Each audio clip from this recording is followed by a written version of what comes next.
Hey everybody, and welcome back to the channel. Welcome back to some more Warpforge content, and of course, we had to get Harry back on the channel for Card Talk with Tim and Harry, episode 5. And to borrow a phrase that I saw the other day, we are Kroot, and I am super excited for us to talk about a million things. But before I get to that, Harry, we see that you're maybe operating a nice little, motorcycle. Is that what you're on here today? Oh no, that's my cousin's driving. I'm on the back in it. Yeah, Ah, he's okay. motorbike. Yeah, I'm not driving it. Drink driving. God, they come for me. My bad, my bad. No, Yeah, no, you no. just look so cool. That's what our viewers are seeing today is your lovely image. From when is Yeah. this picture from? Um. So it was maybe like 2 months ago or something. My cousin. Basically, I didn't want to throw a whole beer, so I was just like, look, I'll bring it. I'm gonna bring it. And then I was like, take a picture of me while he was driving. So he took a picture of me, and it just turned out to be a good picture. So I used it as like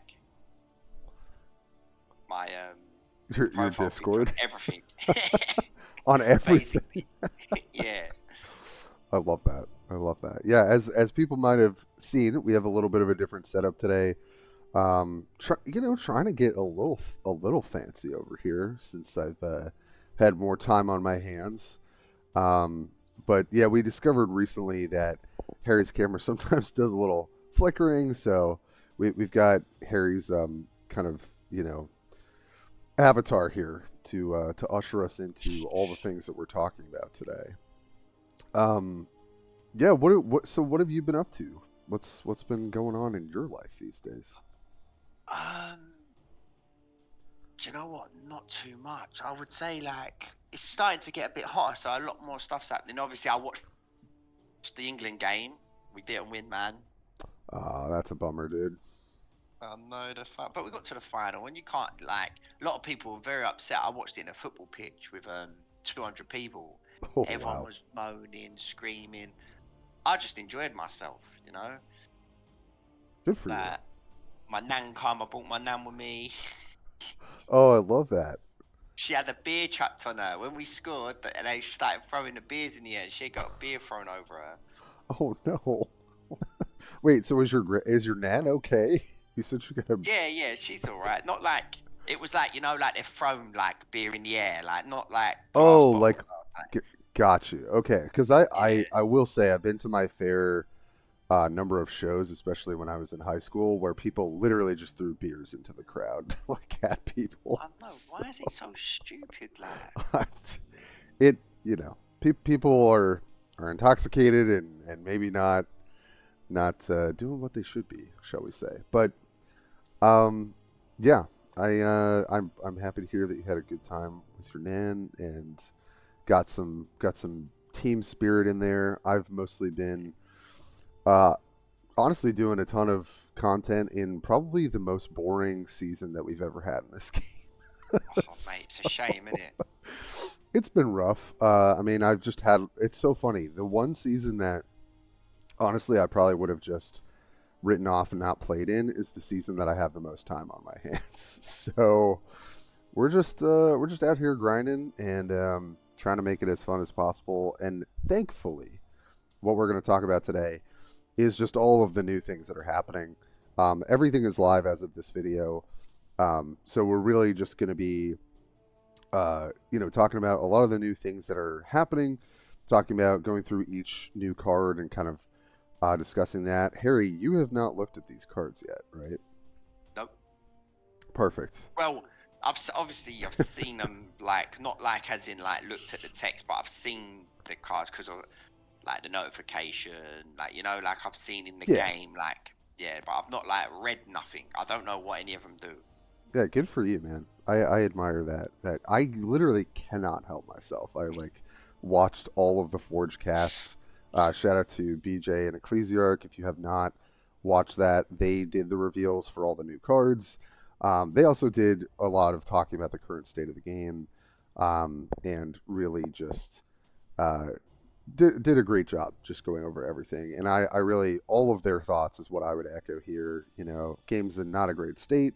We've got some new stuff coming up.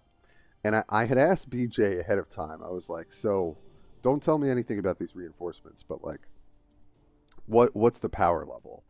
And I think he said, he was like, hot take, I think it's very powerful. And I don't think it's such a hot take, but I'm jumping us a little bit ahead of the gun. Um, so I think the first thing I want to get into today is talk about alliances, because that has been honestly such an anticipated thing. Let me just switch us over here in our new setup. And I think this is maybe going to bring some players back to the game. I think this is going to maybe be like just like a really, really important system for pushing this game to the next level. Um, yeah, I mean, my kind of initial thoughts, and I did a little bit of this on stream. I like joined an alliance just to see what it looks like. You know, it like ranks people by their rank within it, so you can see who's like the top in your alliance. You know, a bunch of people made really cool names, and as you can expect with Warhammer 40K lore and all that stuff. So yeah, it's kind of exciting. How are you feeling about it, Harry? Yeah, I feel like I looked. I see the little like it's on the side, isn't it? It's got community or what it says, and then you click it, and it says yeah, and everyone's ranks like Yeah, I'm excited for it. Yeah, me too. I think it's going to add like a flavor to the game. Like, you know, it incentivizes more competition, right? Because you're going to have some of the more the more try hard, alliances competing to get the highest on the alliance leaderboard, right? That's going to be really interesting to see. I think the most important thing, right, is that they're also introducing like a different method for rewards in the game, right? So there's you have the in-game chat. You've got these challenges that we're going to see at some point, that you can work towards. There's obviously the leaderboard. There are trophies, which, from what I understand, are just kind of like stats or something. It's kind of like the achievements that we have now, where it's like you've won 500 games with Uriel or something. Um, Oh, yeah. so those things I'm not so interested in. However, at the bottom of the article, and I just took this screen grab right from there. They talk about, you know, we're a couple weeks away, but we're gonna have an alliance event, you know, on the horizon. I guess maybe like beginning of next season. Maybe I'm not sure how it's gonna do that, but there's gonna be like PvP events, is what they said.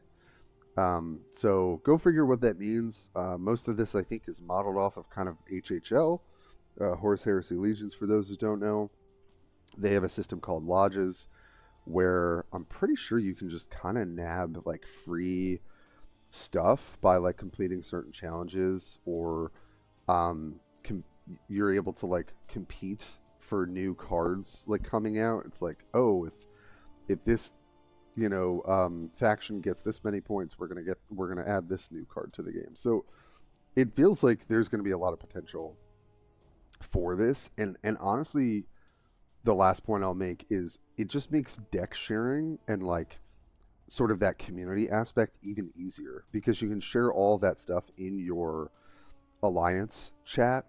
And it's very similar to other games I've played, where you just have, you know, your own chat. You can share decks, you can talk about metagame, you can talk about like what's been helpful, what hasn't. I feel like this is also going to really help new players too, and casual players, because you can make your own alliance or join it, and even if you're not playing the game all the time or whatever, but you want to have some buddies, and maybe you've played with some buddies on ladder, now you can invite them. um, Yeah. yeah, it's kind of And exciting. we'll be making an alliance as well. Yes, I think we would be missing out if we didn't. So I joined one yesterday just to see how it is, but I sort of told them up front. I was like, I'm probably gonna make my own. But thank you, thanks for letting me hang Yeah. out for a little while. Because there's nothing really to do with alliances currently. Um, but yeah, we got to come up with some sick name. That's got to be the thing. But Yeah, I'm happy to invite some of the folks who have been like amazing regulars in my Twitch stream as well if they're interested. Like, I mean, part of this, I'll say the sad thing is like you can only have yourself as the leader plus 20 people. And I saw that you could only have 20 people. I thought that was a bit less, isn't it? I was kind of thinking maybe it'd be closer to like 30, which I guess isn't that much more, but I don't know. I feel like that would fill up real easily for certain, I don't know, the content creators and other folks. Like I just feel like we've made so many friends along the way. So, They but might make it bigger though over time, I reckon.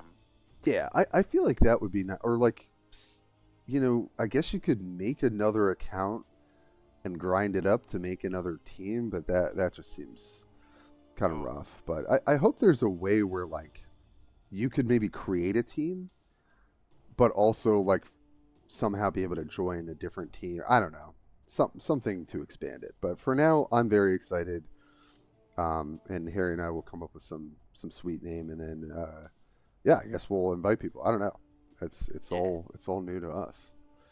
But so Harry, when you have any great names, you let me know. Yeah, 100%. I'm not really, I didn't know whether or not you wanted to go for a lore name or like, do you know what I'm saying?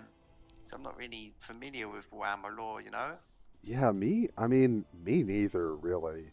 Um, I don't know. I mean, people had some great, great ideas on my stream the other day.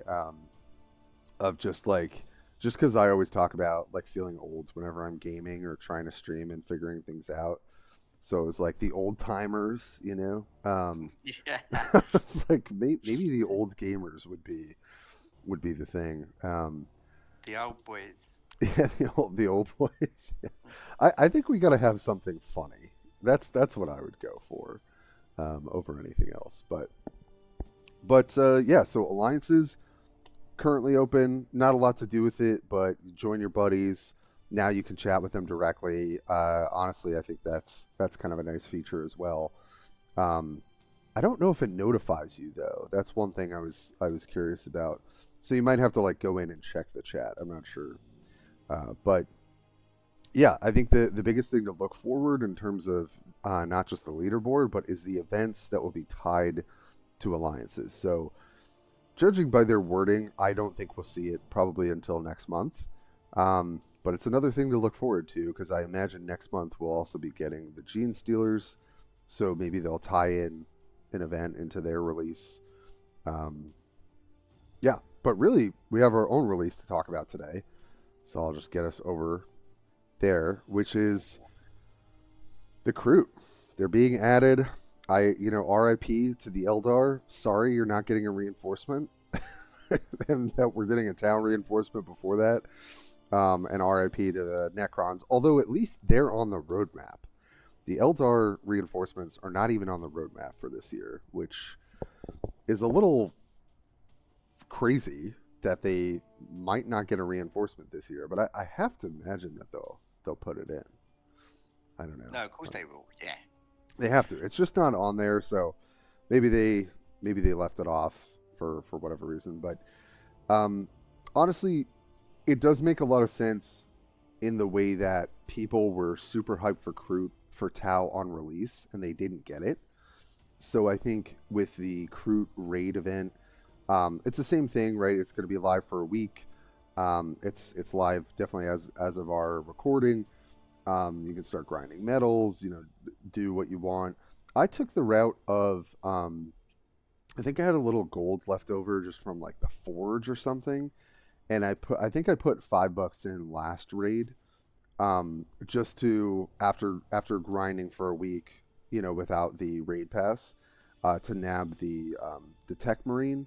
Honestly, at this point, I think I'm just going to free to play it and grab whatever I can that's discounted. Because they also put the Tech Marine in the shop. I think it was like a week after the raid. So um, I don't think there's a ton of pressure to put money into the raids. Obviously, if you want to, you can. But I think you still will get, maybe a couple rares, maybe an epic after grinding or something like that if you're free to play. And then you'll probably be able to pick up the legendary in the shop. Um, Yeah. But yeah, I mean, I saw these cards revealed. I'm excited just to talk about them with Harry. That's what we'll spend most of the podcast today speculating on. Um, but yeah, Harry, I want to get your take. How have we felt about the raids thus far? Like, how did you feel about the Ultramarine raid? Look, I like the raid because I like it. I like it. It gives you a reason to come on because every day you're grinding your points for the raid, you know, and that Right. you know what I'm saying. You got to get your 10 skulls each day, and it's like you know that day. Oh, I've got to jump on for a little bit and do this, and it gives you more incentive to jump on and play. Yeah. And I like that. Um, but the raid was a bit short. But then, like you said, if it was a bit longer, we would just be seeing Ultramarines all like we did with the Chaos. But I don't think it's such a bad thing, you know, because they're the new cards, but you can't play with the new cards. That's the thing as well.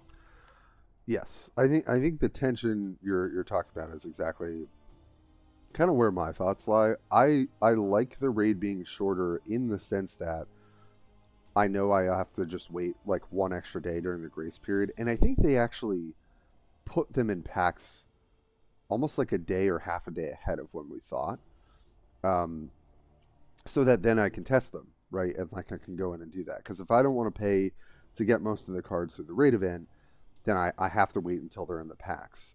Um, and I know like people are going to be in different places with that.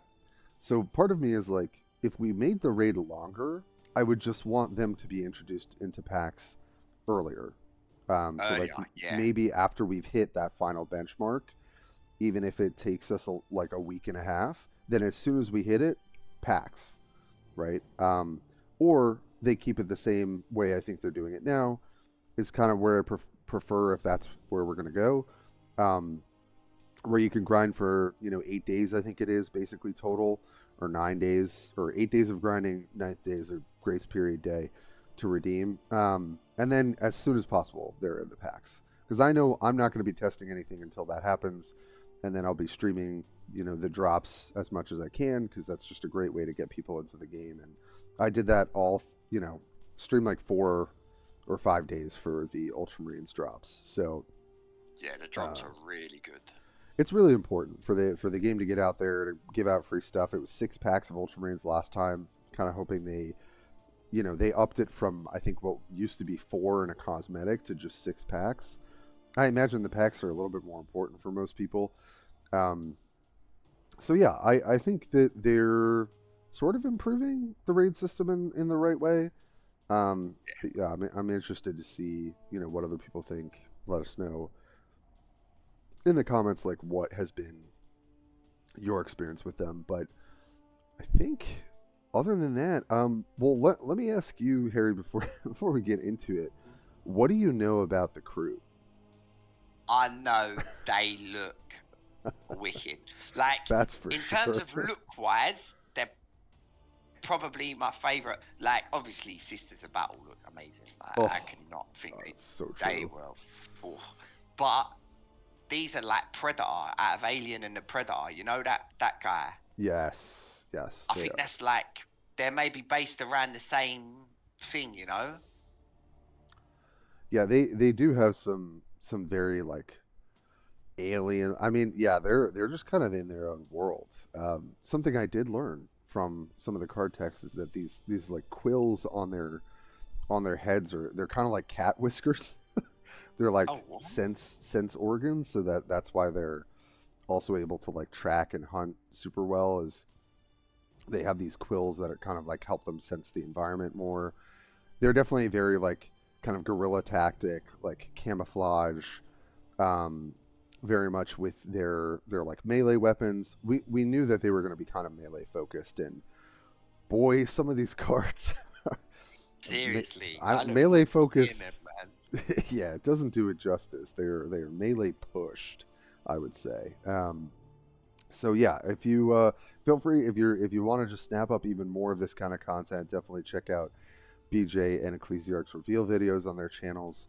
But today we're just going to go through it ourselves and talk about what we think this is going to do for the Tau. So to set the scene, Tau on release were extremely powerful. And then they got a first round of nerfs, and then they got a second round of nerfs. And that has pretty much left the faction in the dust. They, like, pretty much no one plays them anymore.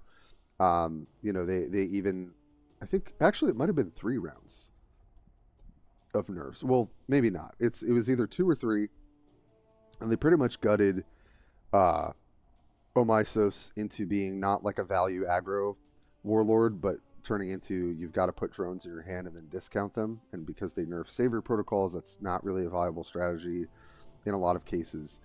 A lot of the companions of different things were nerfed. A lot of the legendaries also received some stat nerfs and things like that. So the faction has really, really suffered from coming out the gates extremely hot and then cooling down almost immediately. And as oppressive as that meta was, and it was not my favorite meta, the meta currently I think is worse. I think Ultramarines are actually like 1 or 2 head and shoulders above the Tau in terms of power on release and playability, because the Tau had counter matchups. It had ways that you could beat them. It was still hard, right? But I think with Ultramarines, it's literally you either play Ultramarines or you pray, if you're not playing Ultramarines, that they don't have a Predator, because the game has changed so much around the power of some of these cards. It's just become its own meta. So we'll see if even Ultramarines get toned down in the next bound patch. I think they have to be. I think they will. Yeah, I think they will. Yeah, it's been a rough time. But to refocus on the Tau here, I think what most people are hoping is that the Kroot can bring the Tau back. And I'll let you guys, the viewers, be the judge and let us know in the comments what you're thinking. But I think there's definitely some power to this reinforcement, and it would be really interesting if Tau kind of back out into the meta. And specifically, we're going to look at the troop type infantry today. That is the big, your homework is to go into Warpforge, look at the different infantry units. We'll talk a little bit about it, of course, and see if you can really make an infantry deck, not a drones deck, not a battlesuit deck, but now we're really focusing on infantry. So without further ado, let's get into some of these new cards and take a look. Oh, before we do that, sorry, I wanted to show the sick battle scene. The picture. Yeah, I feel like this is Kroot, right? They do have guns, but they've also got these like barbs or these like straight up daggers attached. Yeah, and then they have I think some of these are Krootoks is what they're called. Some of them are Kroot hounds. We actually see quite a few characters here that are, it's like, I think this is a Krootox. This I believe is a Kroot hound. But yeah, they've got melee stuff. They all have like daggers and clubs, but they also have guns too. But yeah, they ride these like huge.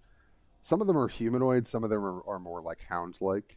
But as Harry said earlier, they're wicked. That's for sure. Yeah, they're wicked. Yeah. Let's get into it. All right. Warshaper. This is our new warlord for the Tau. It is a 30 health warlord. Same attack stats. So this is the first introduction of a warlord with 30 health into the game. We've only had 35 or 40.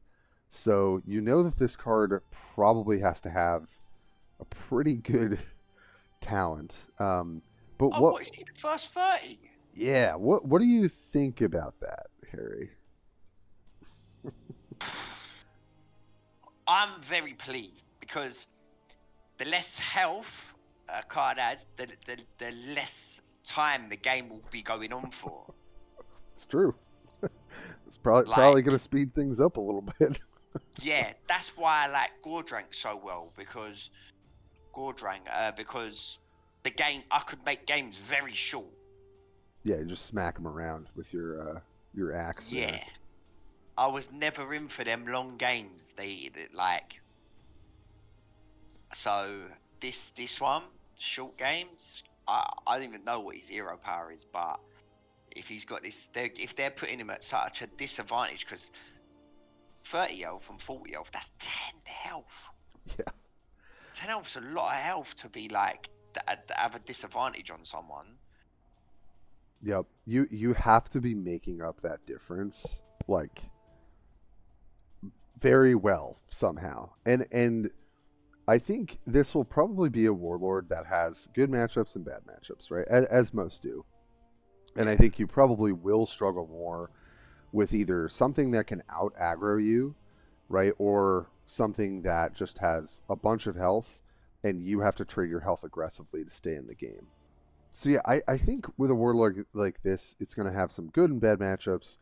Swarmlord might be kind of scary because that's a warlord that can attack you down pretty aggressively.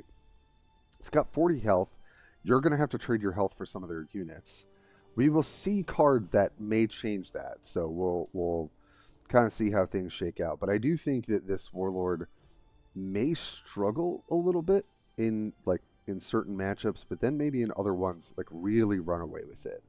So let's just get into the warlord ability, which has got to be pretty strong. Yeah, it's the next one. Yeah. So Grizzly Feast, 2 energy, and I think they were right. If this was 1 energy, that would be too much. Give +1 melee just for this turn, and +1 health to your warlord and infantry troops. So you're only getting the melee on your warlord and your infantry troops for the turn, but you're getting the health. Ain't just this turn, is it? Or is it? It's from the wording of the card, we're pretty sure the health is permanent. Okay then. So yeah, you one attack, but 1 health, 2 energy. Yeah, I like it. Yeah, do we think that this is enough to compensate for starting at 30 health?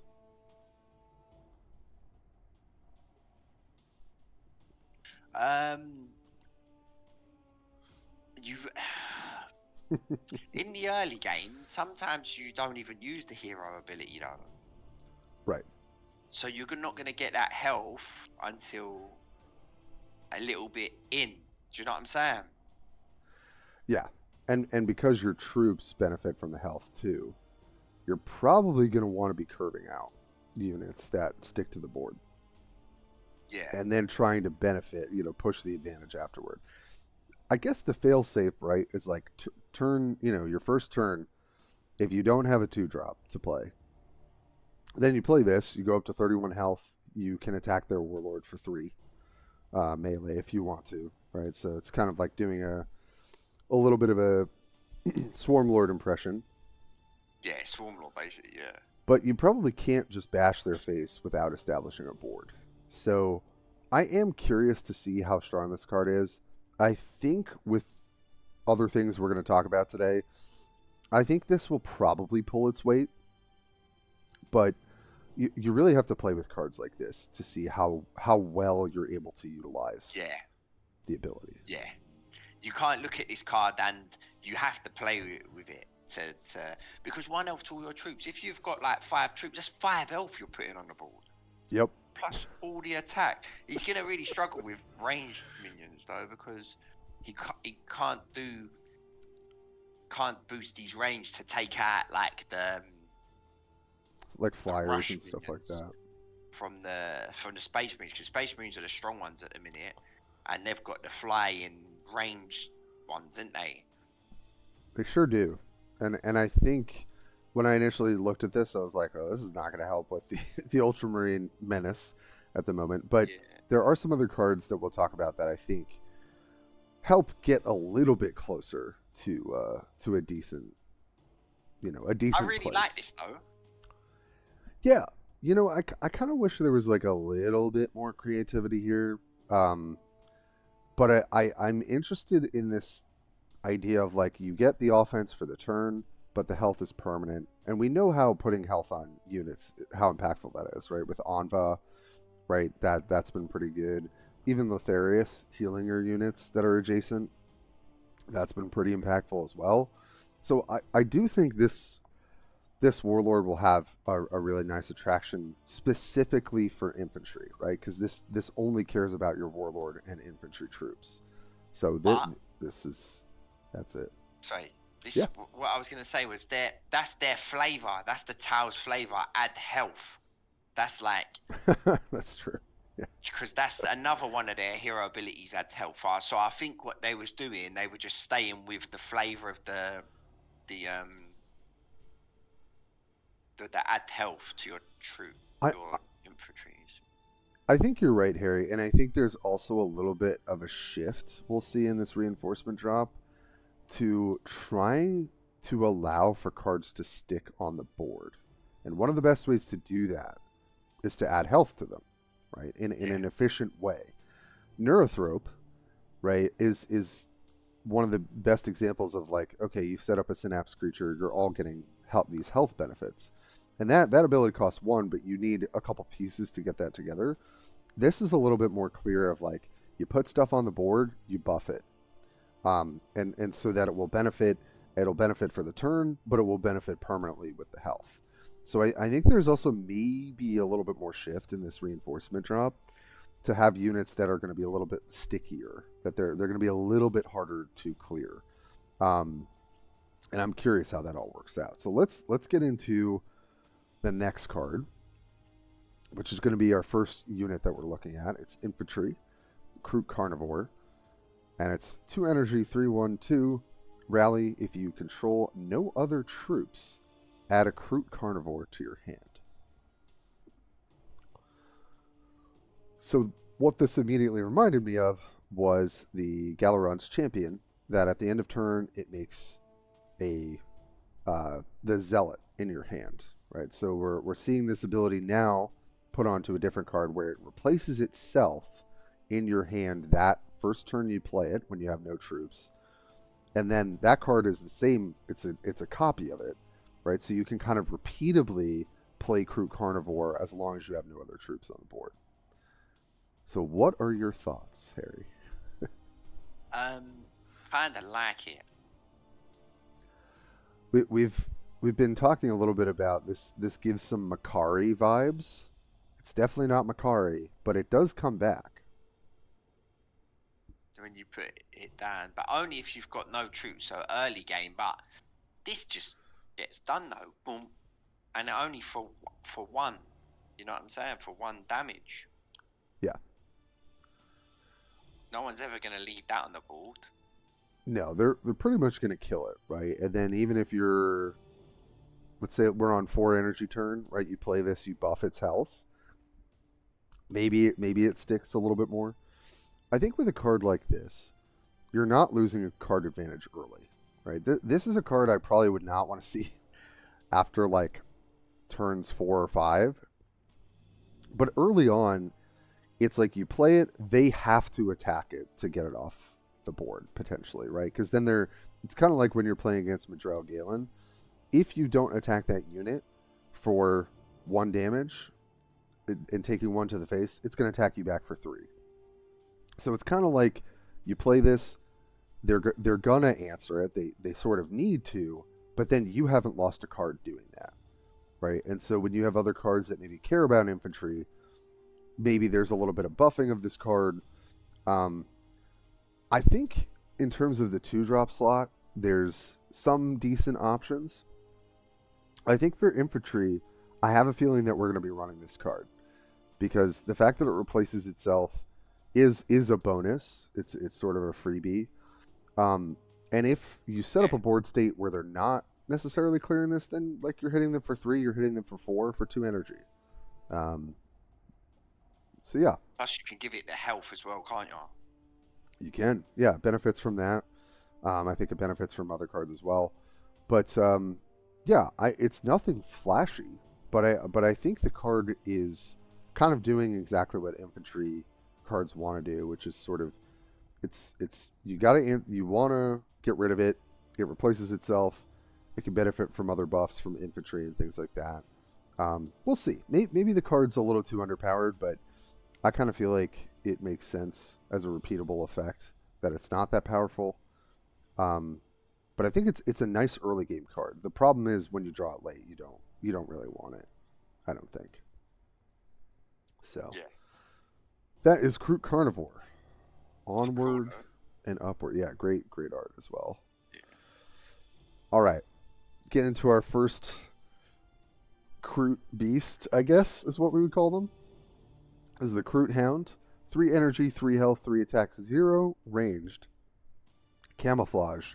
Rally, deploy Kroot Hound. Oh. So basically, for 3 energy, you drop 2 of these. That's right. Okay, then. Now that is powerful. Holy. So that's just for some context, right? 3 energy for the DS8 turret, right, which is the 0 to 5 health on 3 energy that deals 2 damage to every unit each turn. That card, when it was on release, I think everyone overlooked and then quickly realized, oh, this thing is actually a decent play on 3 if you're not getting beaten down. And if you ever set up defenses, like, it's even more annoying. This is 3 energy for 6 health worth of troops on 3 energy, rather. 6 health for 3 energy. It has the best 3 drop, no? That isn't a legendary. I think it's pretty good. I mean, it's funny because it has the same stats as Death Cult Assassin, which is like one of the worst cards for Sisters of Battle. It's a 3/03 as well with camo, and then its ability is like when you deal damage, it deals 2 to a random enemy. But the important piece of this, right, is you're getting 2 for 1. It's an infantry. So let's say you play it on 3 energy. I don't know, they play an Inceptor against you, they clear 1 of them.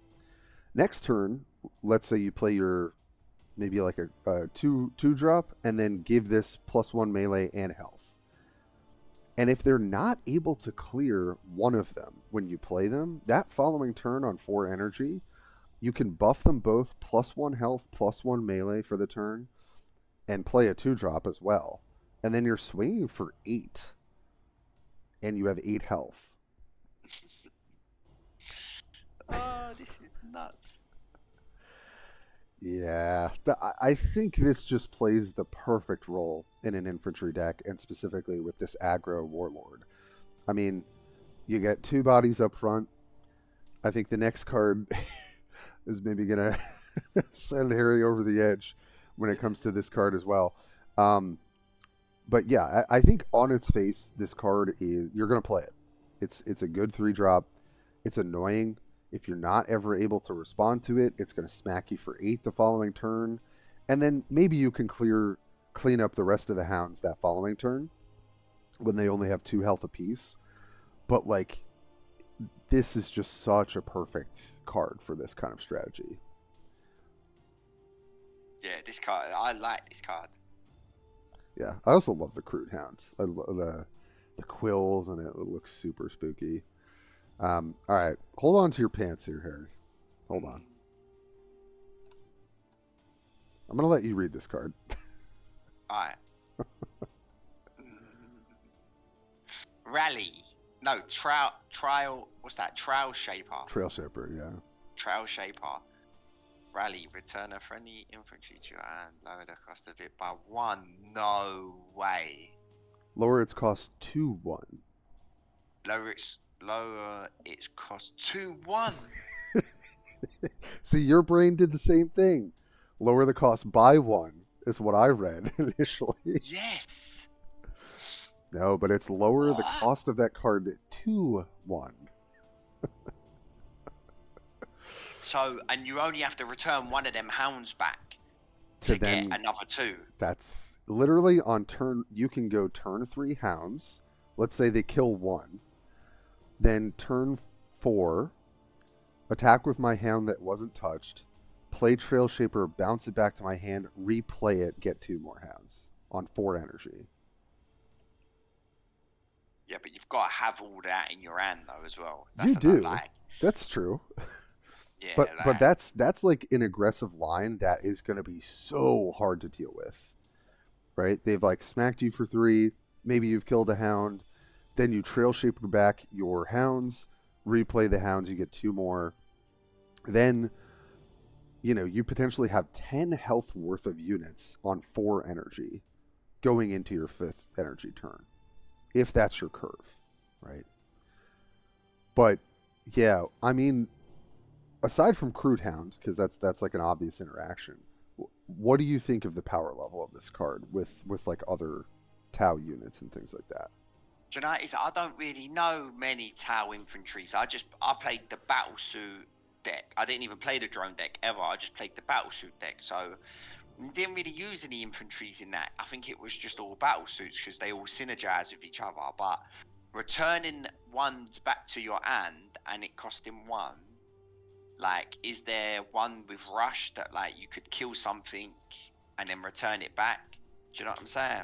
So there aren't currently, but in this reinforcement drop, there are. Oh, So oh, yeah, I like these guys.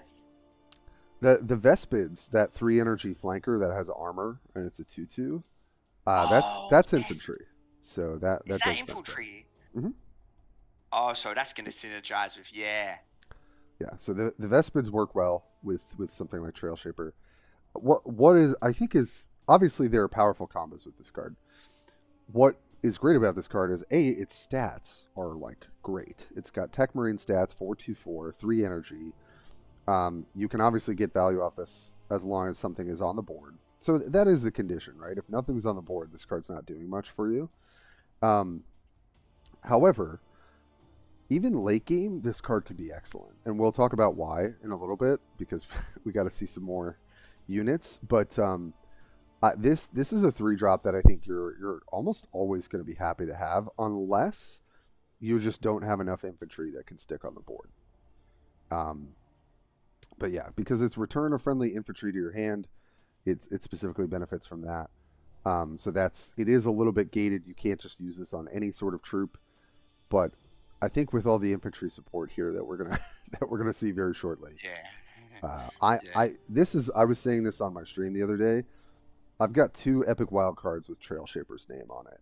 I'm ready to play this card because I really think lowering the cost to 1, and we're gonna see some other units, is, I don't love the direction that we're going of all this cost reduction. I gotta say, I don't think it's healthy for the game, but in terms of power, I think we would not be recommending the right thing if we said I think Trail Shaper is just going to be an auto include in all the infantry decks.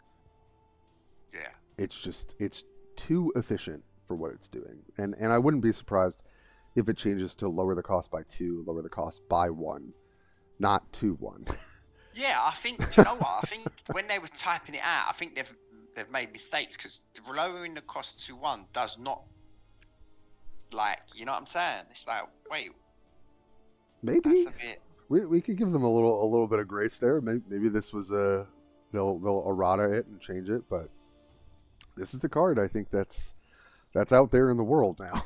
So we are gonna see. Let me get us moving on to some of the other juicy stuff. But Trail Shaper, I think is one to seriously look out for.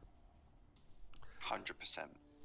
So next we got what I think is a very balanced card, which is a fun thing to have when we're going to be talking about some high power level.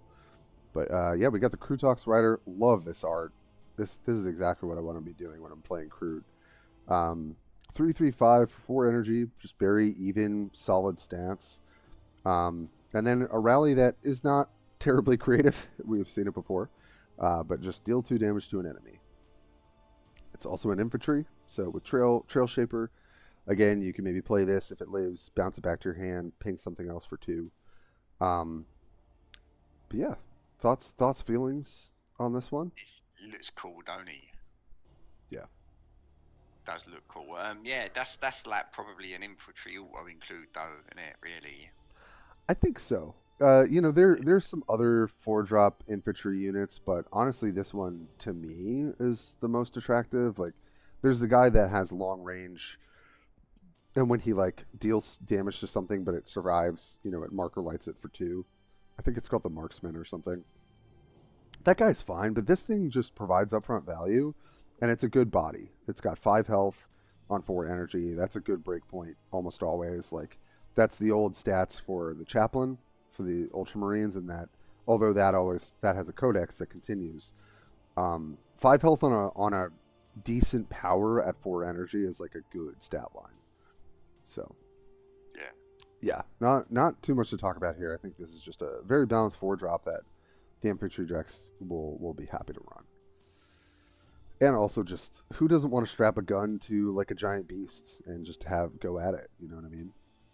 Yeah. No, it looks cool as well. Yeah. All right, moving on. Flesh Shaper. This is the legendary for the raid event. So everybody better play, because if we don't get this, then we'll all be sad. But I think we'll get it anyway, so don't worry. we haven't failed yet. So, yeah, why don't you take us through this one, Harry? Flesh Shaper. Camouflage. When an enemy dies, give 1 fist to your units.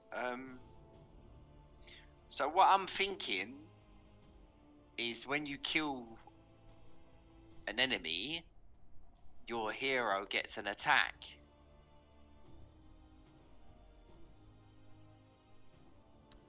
Yes, so it's units, so it includes your warlord.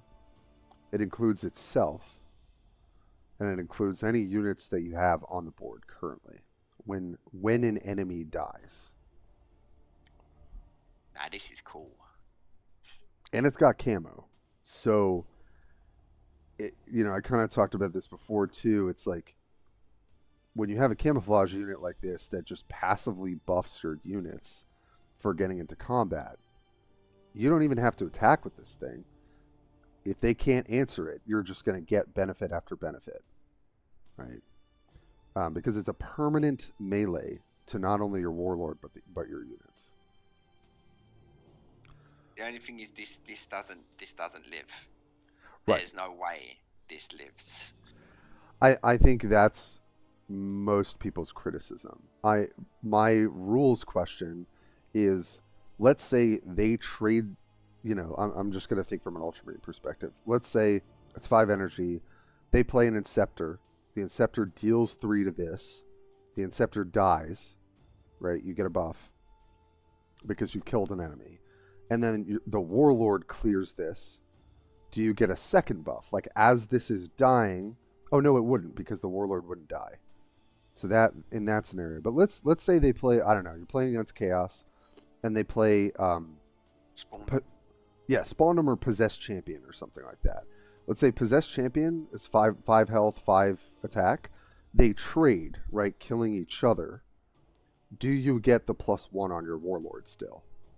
Oh, no. Of course you don't. Okay, so that's fun. I was talking about this with Frank Knight the other day. Why? So you think that this needs to live for the effect to happen? Well, especially if it's their turn and they kill you, then you won't get it. Because that was their attack into you that killed you. So enemy dying needs to occur on your turn for the die trigger to count, is what you're saying. Because I'm just curious if this means, like... Because it says when an enemy dies, and that can be you trading with it or whatever.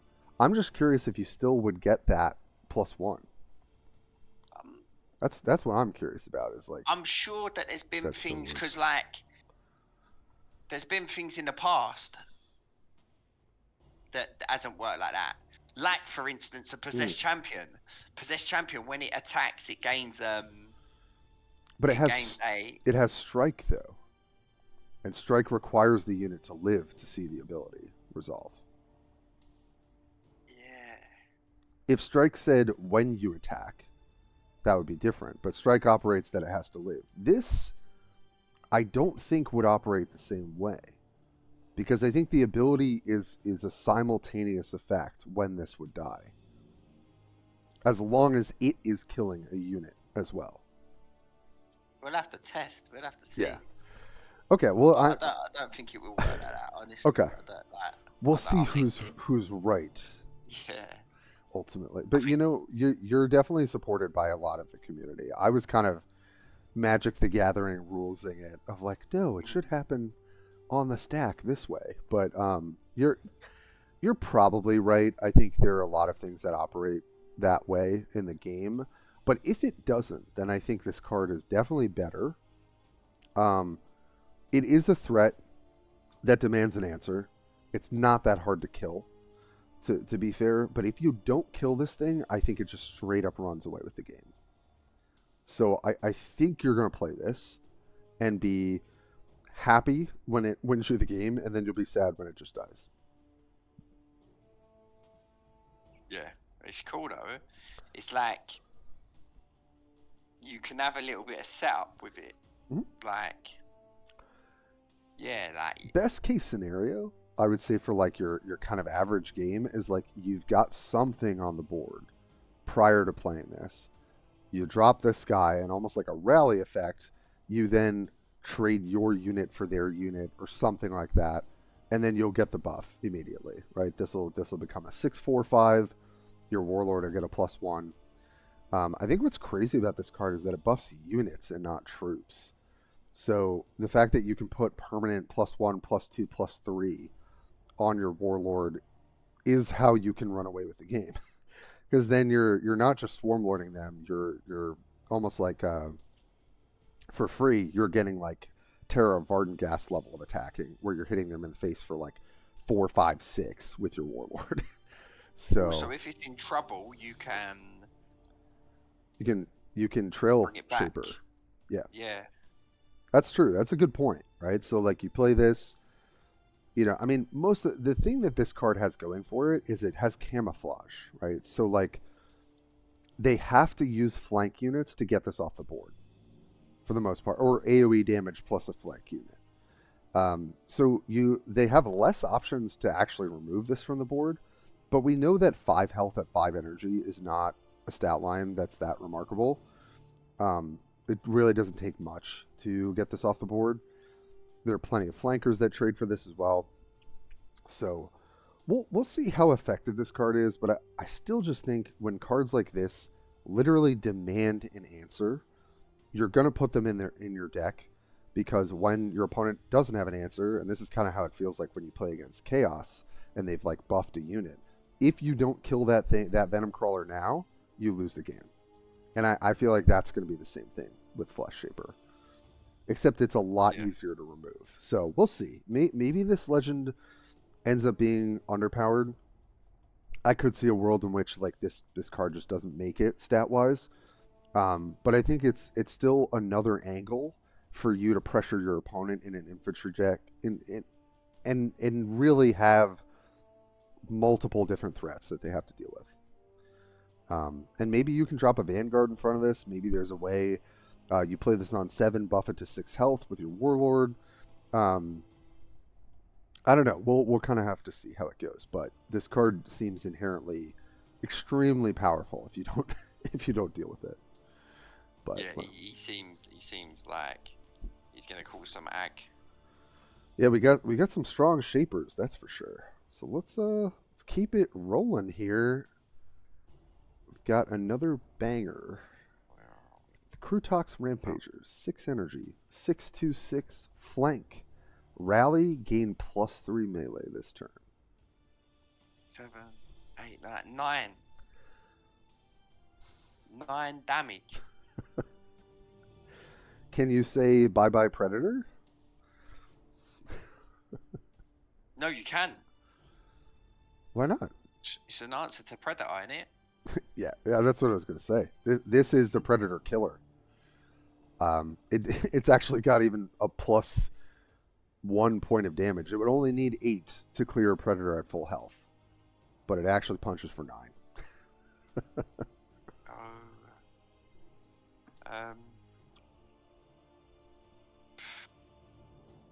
Yeah, we needed it. So you know how you were talking about flank earlier, and Trail Shaper.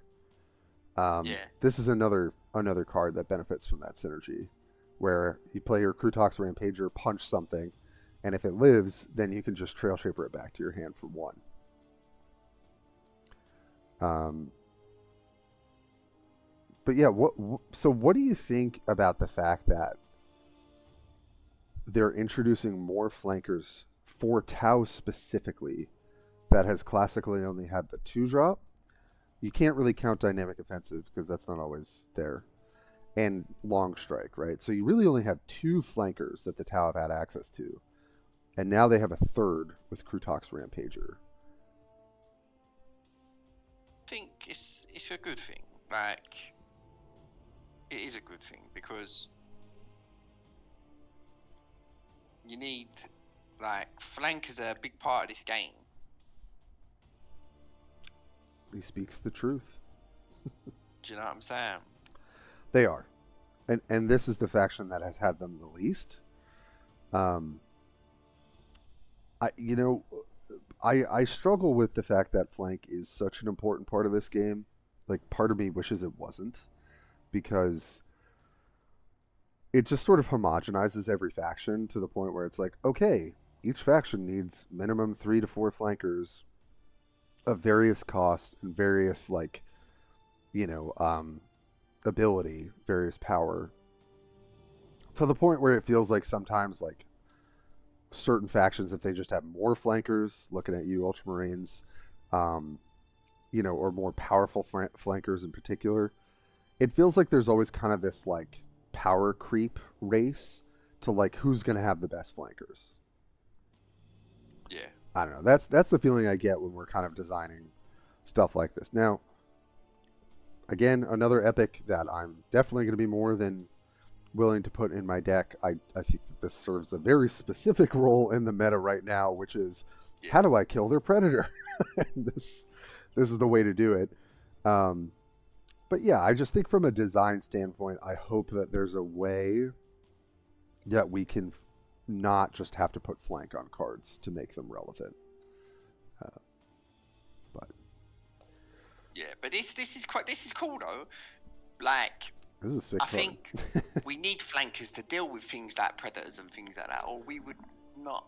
You do. We would be in trouble. That's and the... I like. Yeah. Shall I tell you what I like about this card? It's game free this turn. So yeah, it's gonna hit for 9, but then it's gonna go straight back down to 6. Yeah. So it's not 9 and then 9 face. No, it's just for when you need it, basically. Yeah, and that, I like that. Yeah, I do like that. Yeah. I 9 do think damage on turn 6 is crazy. But it's melee though, remember that as well. It is melee. So when you're playing against more flying based stuff, like, this is not going to serve you terribly well into, like, Eldar, for instance. No, it really ain't. Right. This can't deal with Crimson Hunter. This can't deal with Hemlock or something like that. Not that Eldar are super present in the meta, but So it might be if this becomes a thing. That's true. That's true. They could take advantage of the deficit on the ranged attack here. I think, any ground unit is not safe anymore. Let's just put it that way. So. Yes. Yeah, basically, like, ground units are like... Yeah, I think flying units are going to be like... Depends on how many people are going to play these, really, innit? Like, you don't know. People might not even enjoy these cards. Like, that's true. The Rampager is going to rampage if everyone's on the ground. That's for sure. I love the little text here that I think it's like the adolescent Kroots are very aggressive. And they want to just be stomping things. Very, very relatable as a teenager. The card looks very cool. It serves a very specific purpose right now. We'll kind of see. Again, it'll suffer from certain matchups, but definitely the inherent power on this is pretty noticeable. So that's one flanker that we'll definitely be introducing into our decks. And here is the second potential flanker. 7 energy, Lone Spear. That art is nice. Oh yeah. This guy is sick. So Camouflage, Blast 3, and then the Rally. If you control no other troops, gain flank. 8 health, 6 melee, 6 ranged. What do you think about this guy, Harry? If you control no other troops, gain flank. Yeah, see, oh yeah, I reckon, yeah. Yeah. Like, yeah, I think he's a good card for if you're behind. Yeah. It's definitely Blast this. 3 as well. Yeah. It's got some stuff tacked onto it. So it's like, if you've got troops on the board, right, and maybe you're ahead, maybe you're even, you drop this, and it's got camouflage, so it's not likely to die, obviously, from a stratagem. And then they have to deal with it, right? And its stats are huge, right? 668 on 7 energy. This is kind of like a mini Hemlock, sort of a different statting of that card. But yeah, so it's a threat that kind of demands an answer, and it's going to be hard to trade on it when you just play it without flank. And then I think if you end up saying, all right, let me trade some units here so that when I play my Lone Spear, it's got flank and I can clean up what I need to. It would lose camouflage because it will have attacked. So it's interesting. It's kind of got these two modes. You play it on a board where you're ahead or at parity. It's going to have camo and be kind of hard to remove. Or you're behind, like Harry was saying, or you've just had to trade off stuff, and then you play this with flank, to maybe help turn the corner. It's an infantry unit, and I think this deck specifically is going to benefit from lower curve because you want to be able to utilize your Warlord ability. So Lone Spear is probably going to be pretty close to the top of your curve, unless you're playing something like Long Strike. That would probably be the last, the highest curve unit at 8. And there's no other 7-drops, like really besides the Cold Star Battlesuit, that I would even consider putting in a deck. So, I think about Predator, right? This is kind of like a different statted 7-drop that kind of does a lot for you in certain cases. It's definitely not the same power level as Predator, for sure. But this having very even stats, being able to potentially have flank, but also having camo and blast 3, I feel like this card is just going to do a lot of work at the top of your curve. So I think we're going to see some Lone Spears for sure. I think this is good as well. Yeah, you're going to use it. It's called Lone Spear, but there's two. Like, there's a dinosaur and a Tau guy. Yeah, he's on this chameleon calamandrus, I guess is what that's called. But yeah, I love the little text here. Kroot Lone Spears wield explosive javelins. They excel as long-range scouts, picking off valuable enemy targets. So yeah, he's got some spears, and he's just gonna chuck them in there and then scamper away on his cool chameleon thing. I guess that blends in with the landscape, which is like very sweet. So yeah, this is another potential flanker. Or unit that like you can maybe bounce back with your Trail Shaper. Obviously, again, we're kind of living in Candyland if we're doing stuff like that. But this is another potential flanker that's added to the lineup for Tau here, and specifically for the infantry deck. And I think it's pretty much what you want at the top of the curve. It's a real threat, offensively, defensively. Yeah, so I'm excited to see how much work this guy can really get done. So we got a few more cards here, but we're doing pretty well. The Hidden Hunters. This is our first stratagem. This actually got spoiled ahead of the reveals. But yeah, Harry, you want to take us through this one? Give 1 fist and stealth to your infantry troops.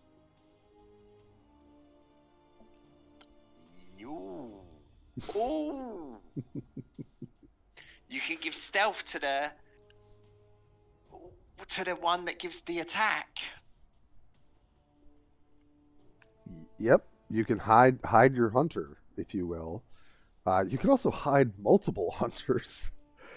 So you could play your Kroot Hounds, right, on 3 energy, and then 4 maybe you do your cool Trail Shaper stuff or something, and then like Hidden Hunters, and just you attack, then you use Hidden Hunters, They get the permanent +1 melee, and then they're stealth. Your opponent cannot interact with them. The reason Yeah. I'm kind of hype about this card is because I'm playing a boatload of Tyranids because I don't want to play Ultramarines this season. And whenever I'm able to do a curve out where I can like re-camouflage my Gene Stealer and stack them, or have a turn where I'm able to synapse, stealth my whole board to then set up for the following turn, it's exactly what I want to be doing from an aggressive standpoint. You can't interact with my board. They're getting a buff, and then I'm setting up for the next turn to potentially buff my entire board with my Warlord ability from the new Kroot Warrior, or whatever other benefits that I've got, right? Or like I can shroud them and then play my Flesh Shaper so that you can't interact with my board. I drop the Flesh Shaper, I buff like everything, as long as they have units to kill. I feel like this is the exact stratagem you want to be playing in this kind of deck. Now, do you want 2 of this? That's kind of where you're going to have to feel it out, but I think this is a pretty powerful stratagem for what you're trying to do in an aggro build to keep things sticking on the board. Yeah. No, yeah, for sure. Do you want 2 of them? You'd have to play out and see. Yeah, because I think with this infantry deck in particular, the way like I'm kind of envisioning it, you definitely want to have pretty much all troops, right? Like you want to be playing your infantry troops, getting the buffs from your warlord, getting the buffs from each other, right? Different infantry interactions. The thing that I want to talk about here, though, as well, is the Hammerhead. Oh, geez, I'm blanking on the name. But it's the ship on 5 energy that gives all infantry and drones flank. That has armor as well. So the way I'm kind of envisioning it, right? You set up your early turns, but then you play the Devilfish. Sorry, that's what the card is called. The Devilfish. The Devil's Fish, yeah. And then the next turn, right? Like as long as they're not answering Devilfish, all of the cards in your deck that are infantry have flank. Right? So your long spear doesn't require you to have no troops on the board. That thing gets flank. Some of these other cards that we talked about earlier, the 3/5 that deals 2 damage, that's got flank. Your 3/1/2, your little dirtily guy that you play on 2 energy, that guy's got flank. Plus everything else. You give him flank now. He's a serious guy. Yeah, I mean he's still at least punching for 3. So yeah. I think you're probably going to play the way I'm envisioning this deck. You've got obviously probably 20 infantry troops, maybe 22. You've got 2 Devilfish to enable your entire infantry deck. And then you probably make 2 to 6 slots for stratagems. That's kind of how I would approach the build currently. And I think Hidden Hunters are definitely going to play at least 1. 2 might be a little too much because if you draw them in multiples, it's going to feel terrible. In the sense that, I mean, maybe stacking them is actually still good. I don't know. I could see that being true. Sometimes you want 2 turns of stealth to set something up. But anyway, I think thinking about these stratagems, because we're going to close out evaluating quite a few here. I wouldn't be too keen to put a bunch of stratagems in your infantry-based deck, but I think you'll probably have anywhere from 4 to 6 slots that you can devote. You're going to need some stratagems, though. You do. You want units on the board. You do want them synergizing with each other, but you definitely need, some potential removal, some potential buffing, and I think Hidden Hunters deserves at least 1 spot, potentially 2. So let's the stratagem, the free cost that lets you draw a card and reduces the cost by 3. That's a stratagem you're probably going to need. Emergency Dispensation you're definitely playing. That's for sure. Yeah. And I think you're also going to play the legendary stratagem that gives your warlord Vanguard and armor, because that's going to help you set up your board, right? So instead of drones, you're gonna play out infantry, and then you want to protect them for setting up lethal the following turn. But Hidden Hunters also does a pretty good impression of that, giving everything stealth. So let's wrap things up with these last two stratagems. Thundering Rampage. Give +2 melee to a friendly unit this turn if it's an infantry, so this does include your warlord. But if it's an infantry, give it flank as well, 2 energy. 2 energy, 2 attack. Do we think this deserves a slot in the deck, Harry? Maybe. That's my answer too. Yeah, maybe. Maybe. I think maybe. Yeah.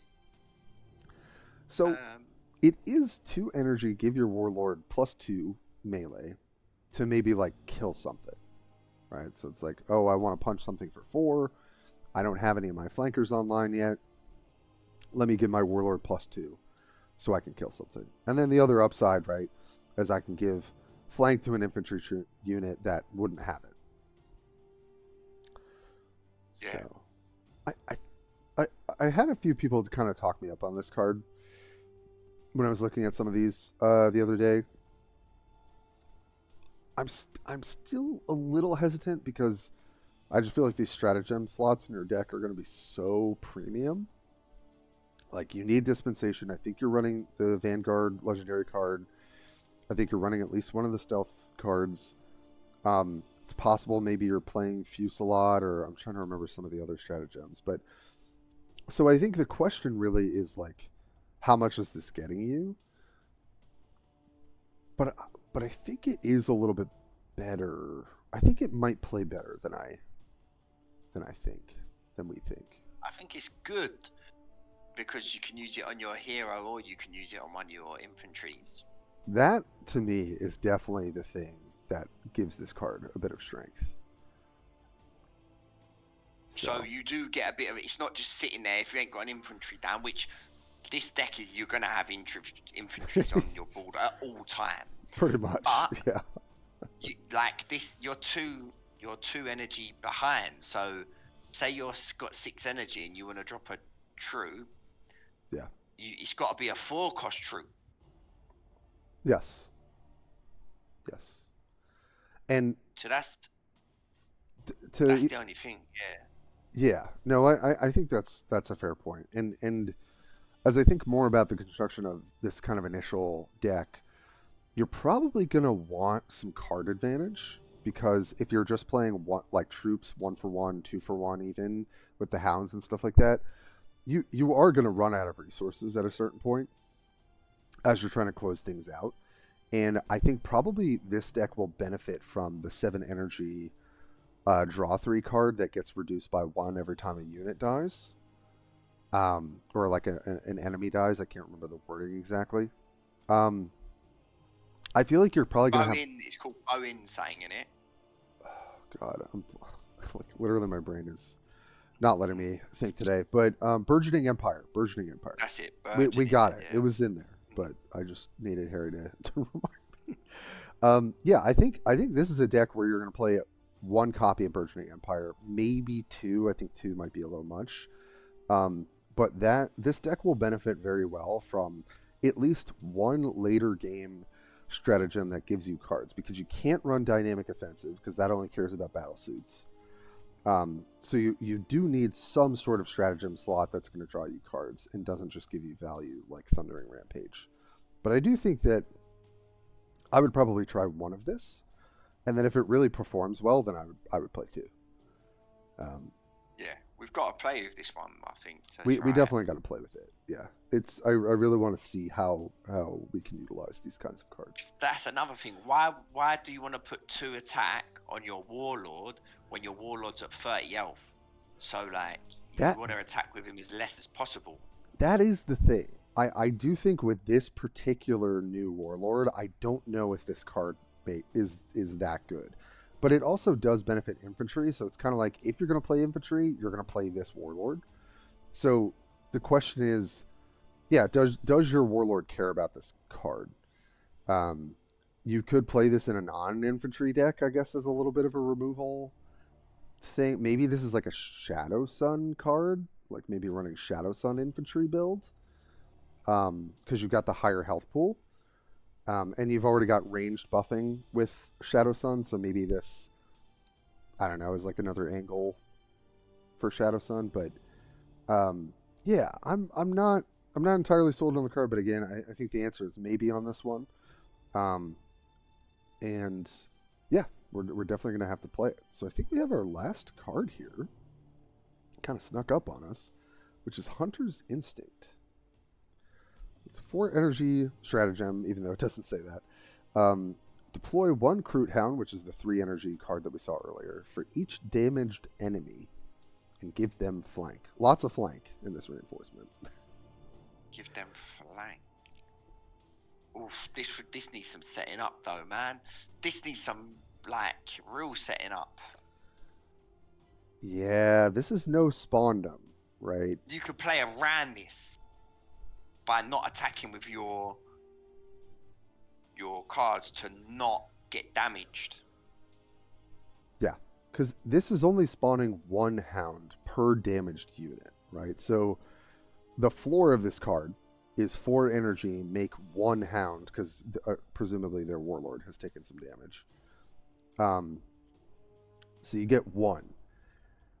I guess you're kind of living the dream if you can get 2, but that requires them to have a damaged unit that's lived, which is a pretty steep requirement in this kind of game. So this is not Spawndom where it's like, oh, they've got stuff on the board, let me make a bunch of hounds. It's like, no, I have to actually like trade damage onto those units to then get the hounds, right? So but what? Still, yeah, 4 energy for 2 hounds is good. I think if you're able to do that on average, this card sees play. I could see in the latter parts of the game this card being impactful if you're able to set it up decently. But you have to, like Harry said, this card requires setup. Spawndom does not. Spawndom is literally, okay, great, they have stuff on the board, play my flankers, take care of them. It's like one of the most efficient flanker go wide spells. This is definitely not Spawndom. But there is the potential in certain board states for this to be better than Spawndom. So, you know, take it with a grain of salt. I'm not super into cards that require a ton of setup, or on an average case scenario, they're not going to be terribly impactful. But to borrow a phrase that I think we always use with reinforcements, we'll see. We'll see. Yeah. Maybe this card pulls its weight. My vote is that this is more towards the garbage side than the great side. But I'll probably lose to this card. I'll probably play against it and then get absolutely destroyed and be like, oh my god, is this card good? And then I'll play it and it will be terrible. So yeah, no, do you know what I think, bro? I think this is going to be a good card because you got the warlord's always been hit, so you spawn 1. Then say you have to attack into something to get 2, then you've got 2, but then you've got rush for 6, so you've got 6 damage. So you can finish that what you attacked off if you like. Yeah, I mean, it's definitely got some upside. A thing I'm thinking about is maybe because of the interaction, specifically between Kroot Hound and Trail Shaper, I could see a world in which it's like, okay, you've got 2 Kroot Hounds in your deck. You love that. You want to be playing that on 3 energy. You've got your 2 this is going to kill me, Trail Shapers. Yeah. And then you're like, you know what? I want an additional way to play out Kroot Hounds so that I have additional targets for my Trail Shaper. And because they've got flank is so powerful. Flank is powerful. Flank is an important ability. And let's say you make 1 or 2, and then you're able to Flesh Shaper one of those free things that you got back off of Hunters. Well, not free because you paid 4 energy, but you bounce one of those Kroot Hounds back. Then you play it again, and then because it's coming from your hand, it has the rally trigger, so you get 2 Kroot Hounds. And they've both got flank again. I don't think they have flank, because then you'd be playing them from your hand, and they wouldn't have the Hunter's Instinct buff. Oh, I see. But wait, hold on. hold on. Give them flank. So they would have flank as a buff from this card. Like when you would hover over it, it would say this card has flank. So the question is, if you Trail Shaper it back to your hand, would it retain the flank that it was given on the card? My instinct is probably not.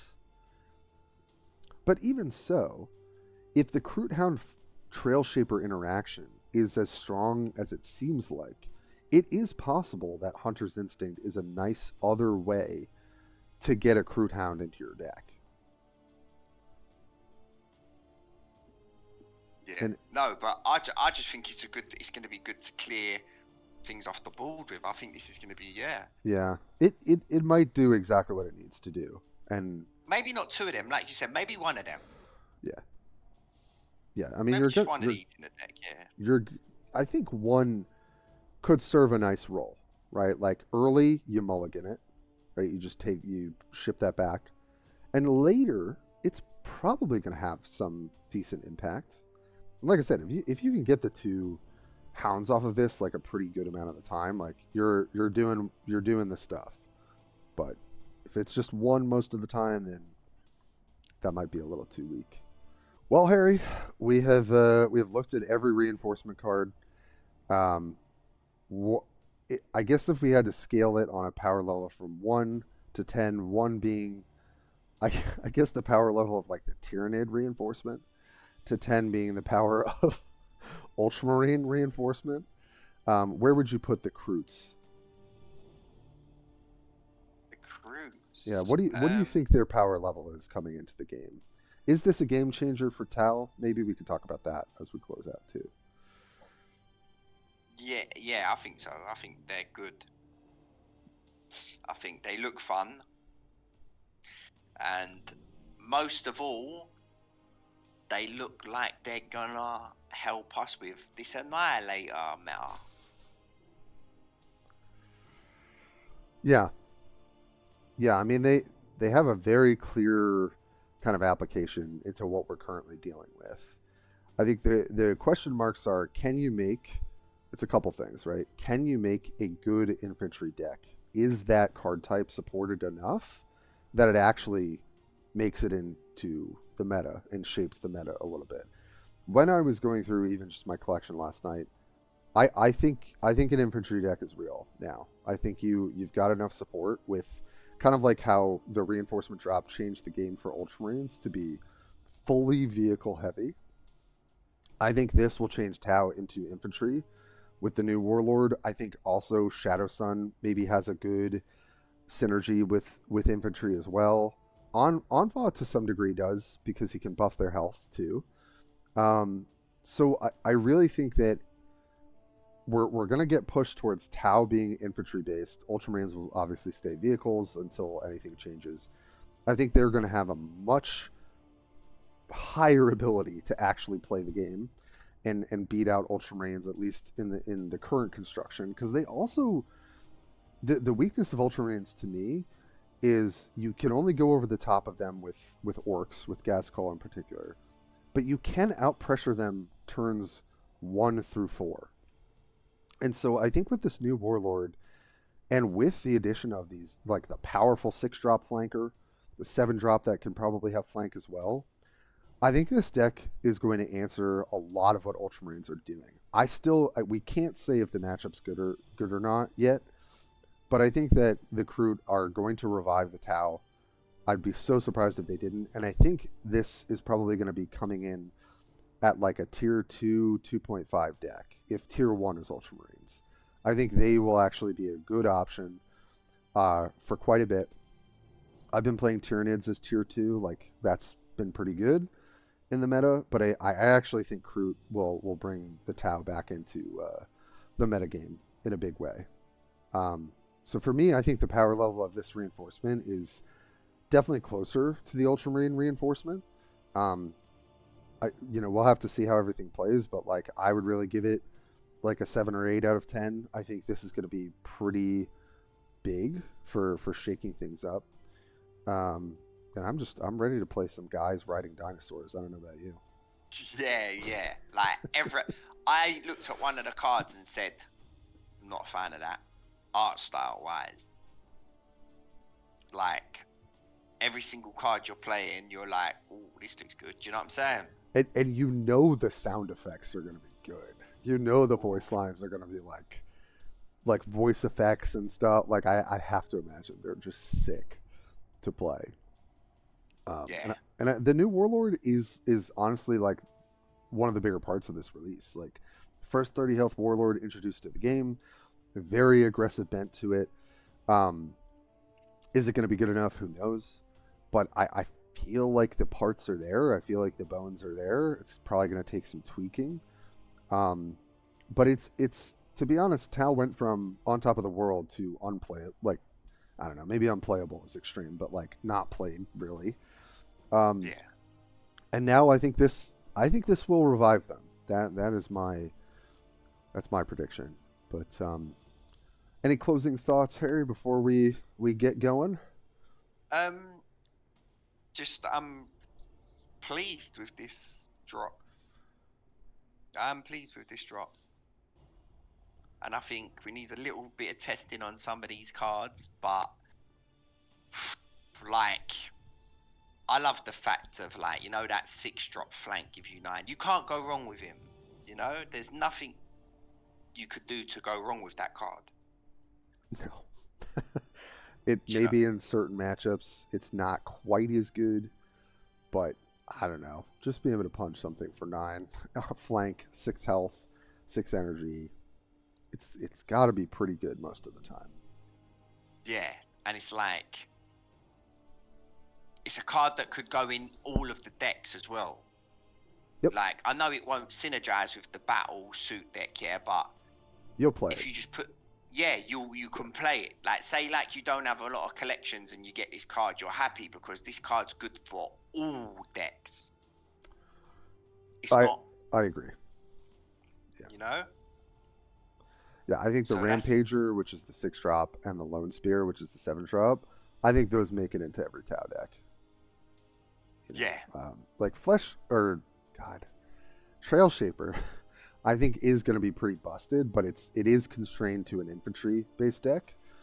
But I think it's probably the best reason to be playing infantry, quite frankly. There are so many other synergies, but being able to put something back in your hand, reduce the cost to 1 on a flanker, on your Kroot Hounds, on the Flesh Shaper as well to maybe protect it.